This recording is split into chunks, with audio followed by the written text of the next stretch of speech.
Marie est la tienne, Marie. À la vôtre.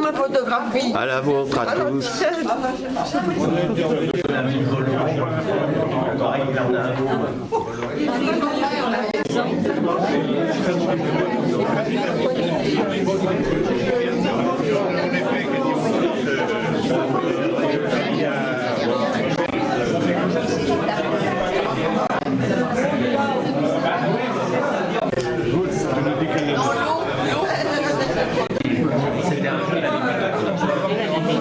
Et après, la ville s'est étendue.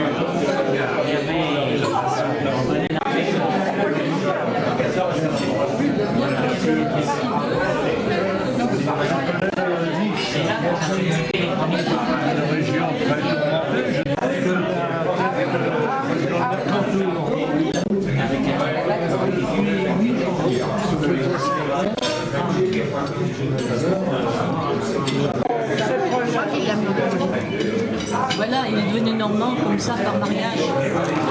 Il est plus normand.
Je suis même pas sûre que ce soit pris.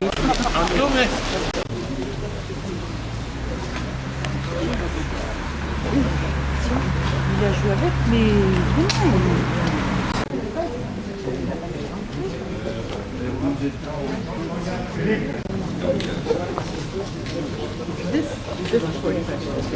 Comment on fait partie aussi que du long, plus famille. Mais du long, bien. Non.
Merci à tous d'être là, parce que nous remercier et féliciter les organisateurs, Gaston Michel, Thierry.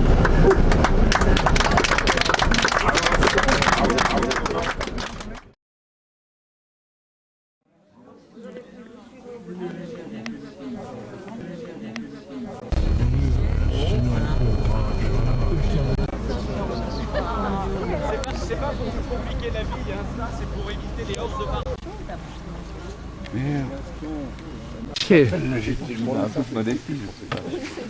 C'est légitime d'applaudir à la fin, je parle d'une manière générale. Après, vous jugerez sur l'âge autonome, écoutez-moi bien, depuis l'an 760, 8e siècle, jusqu'en 1827, date du rattachement de la commune d'Argouges sous Bayeux, où nous sommes, au village de Vaux-sur-Orge, par lequel vous êtes peut-être passé, sans doute même devant Bayeux.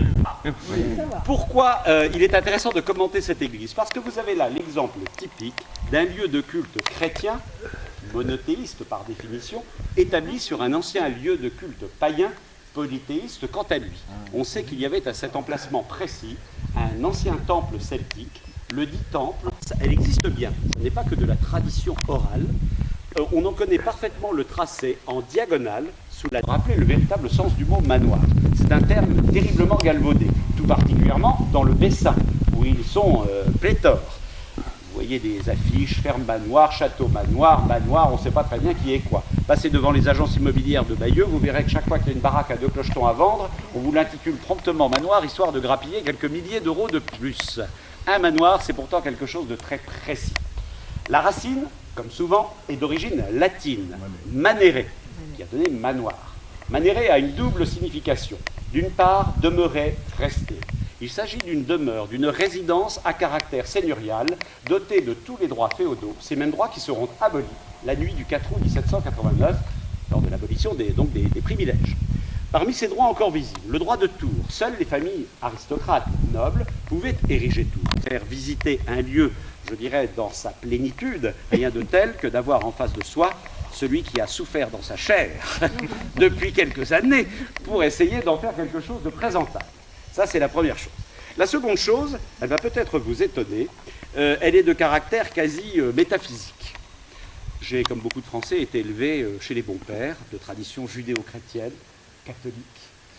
Aujourd'hui, vous avez en face de vous quelqu'un qui est un authentique agnostique. Je ne sais pas. Je n'ai pas dit athée, vous m'avez bien compris. J'ai dit agnostique. Mais un agnostique digne de ce nom est un vrai mystique. Il est constamment en recherche. Et mon propos est simple. Si par malheur, il n'y a rien après la vie sur Terre, j'ai quand même le sentiment qu'ayant fait ce que je suis en train de faire, eh bien, j'aurais fait quelque chose d'utile pour le bien commun.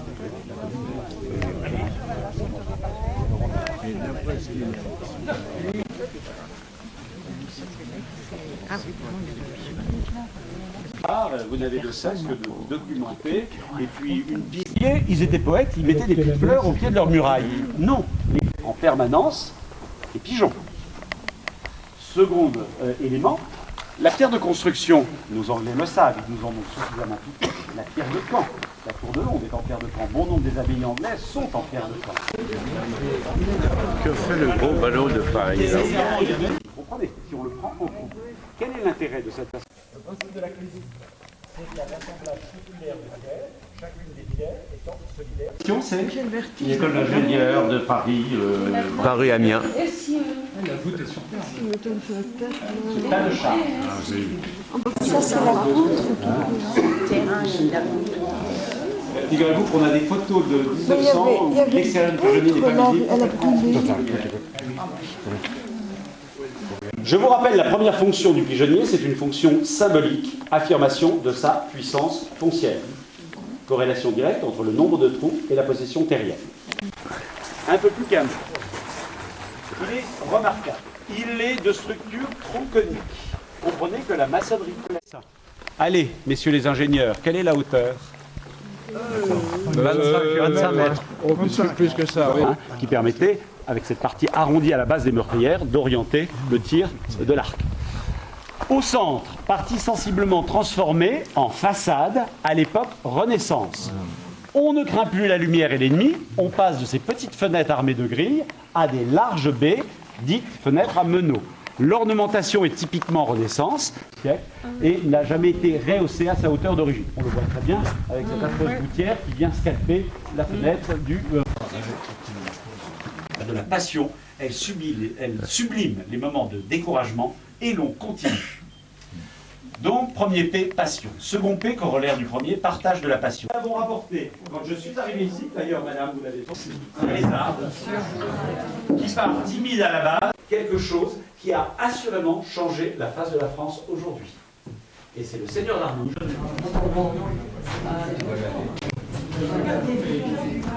95. Les planches de bois qui ont servi à le faire ont brûlé. On serait donc incapable aujourd'hui de faire ce motif. Eh bien, j'ai téléphoné au musée de Rixheim, musée du papier peint. Chien, assis. Voilà. Schnapp. Moins 75. En 1325, le chêne était abattu. Reconstitué maintenant, compte tenu de la portée de cette poutre, a vu le jour sous forme de petits baliveaux à l'époque de Guillaume le Conquérant. Il est intéressant, mais il est un peu atteint de diarrhée verbale.